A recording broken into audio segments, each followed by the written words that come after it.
Selamat pagi teman-teman penghobi hidroponik. Selamat datang kembali di channel RN Hidroponik. Hari ini tepat 60 hari setelah tanam melon yang saya tanam di kebun melon mini milik saya ini. Teman-teman, ini baru saja saya panen ya. Ada ini 3 buah melon. Ya, tidak besar ya, ini kecil-kecil. Tetapi baunya sudah sangat harum ya, jadi menandakan bahwa buah melonnya sudah masak. Jadi memang untuk tipe melon yang bulat ini saya sendiri tidak tahu ya, ini jenis melon apa gitu ya. Itu ternyata usianya antara 55 sampai 60 HST saja ya. Jadi sebetulnya untuk budidaya melon, kalau kita acuannya adalah usia melonnya, maka tipe yang jenis kuning ya, jadi seperti ini rasanya cocok untuk dibudidayakan ya. Karena kemarin sudah sempat saya panen juga, ada 2 buah melon yang juga sudah saya tunjukkan ke teman-teman bagaimana rasanya, kemudian rasa manisnya ya, kemudian teksturnya ya. Nah, ternyata memang sangat bagus ya. Jadi rasanya manis sekali, tapi memang sayang sekali saya belum punya ya alat untuk mengukur Brixnya. Tetapi berdasarkan pengamatan saya dan rasa yang saya rasakan ya, ini kelihatannya kemanisannya sudah di atas 14 Brix ya. Nah, ini ternyata setelah saya tinggal liburan sebentar, ini ada yang muncul lagi ya. Nah, ini saya biarkan saja, tidak apa-apa ya, tidak perlu saya sortir. Nah, karena ini sudah mendekati masa panen gitu ya. Ya, ternyata setelah saya rasakan ya, manisnya itu luar biasa ya. Jadi mungkin perkiraan saya di atas 14 ya Brixnya. Nah, seperti ini juga ya, ada tumbuh cabang ini. Nah, seperti ini. Nah, ini harus dihilangkan supaya fokus untuk membesarkan buah dan mematangkan ya. Nah, ini. Nah, kembali lagi ke topik semula. Nah, berdasarkan pengamatan saya dan rasa yang saya rasakan kemarin, ini saya yakin bahwa kemanisannya itu lebih dari 14 Brix ya. Jadi memang sangat manis. Kemudian tekstur melonnya itu sangat lembut ya. Memang ini jenis melon yang tidak crunchy.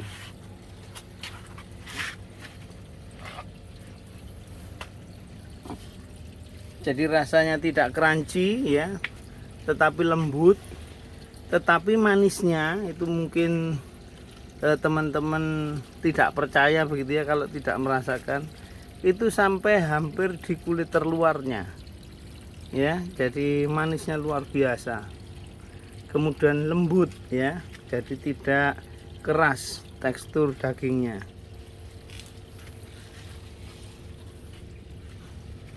Nah, ini kita lihat kalau tipe melon yang kulitnya hijau seperti ini kelihatannya usianya agak panjang sedikit ya. Nah, ini kita saksikan. Nah, ini jadi ini sengaja memang saya buat masak di pohon ya, karena memang saya tidak tergesa-gesa untuk memetiknya, supaya rasanya juga enak. Kemudian kalau diberikan ke tetangga atau ke teman-teman itu tidak mengecewakan ya. Jadi ini memang betul-betul menanam melon saya ini untuk menyalurkan hobi ya, dan selain itu juga untuk mengisi WFH ini ya. Nah, ini seperti yang saya katakan dulu di beberapa video saya sebelumnya, untuk tahun ini memang ada sedikit masalah ya. Ada beberapa buah melon yang dimakan tikus gitu ya. Sebetulnya memang sangat sayang ya, Nah, tapi ini pelajaran berharga juga bagi saya. Jadi untuk kedepannya tentu saja harus dijaga supaya tikusnya tidak berkeliaran ke sini. Jadi ini bener-bener yang pertama kali ya saya mengalami menanam melon kemudian dimangsa oleh tikus.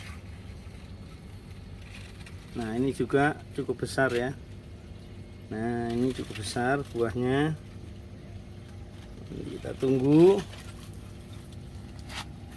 Kemudian ini ya, kalau ini memang relatif agak kecil-kecil ya, karena memang satu pohonnya itu bisa berbuah sampai 4 ya. Nah, tentu saja ke depan ini saya harus lebih disiplin lagi ya.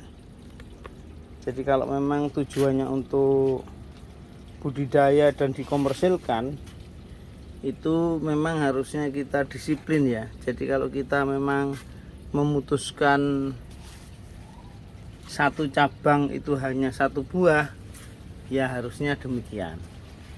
Nah, ini contohnya perbedaan nyatanya ya. Kalau kita lihat, jadi ini yang sebelah kiri ini itu satu cabang hanya berisi 1 buah melon. Sedangkan yang ini, yang sebelah kanannya ada 2 melon ini satu cabang dibuahkan 2 buah melon. Ya, jadi kelihatan nyata sekali perbedaannya. Nah, dari sini kita semakin yakin bahwa memang banyaknya buah yang dibesarkan itu berbanding terbalik dengan besarnya ya. Jadi artinya kalau semakin banyak buah yang dibesarkan per cabangnya, maka nanti buahnya semakin kecil. Nah, ini sudah mendekati panen ya. Nah, mudah-mudahan nanti hasilnya bagus sehingga kita bisa bagi ke tetangga dan sahabat-sahabat yang ingin merasakan hasil budidaya melon yang kecil-kecilan ini. Jadi memang ini hanya untuk kesenangan saja ya. Jadi ini sekedar menyalurkan hobi, juga untuk mengisi waktu luang karena WFH ini. Baik teman-teman, demikian video dari saya. Akan saya sambung dengan video-video saya berikutnya.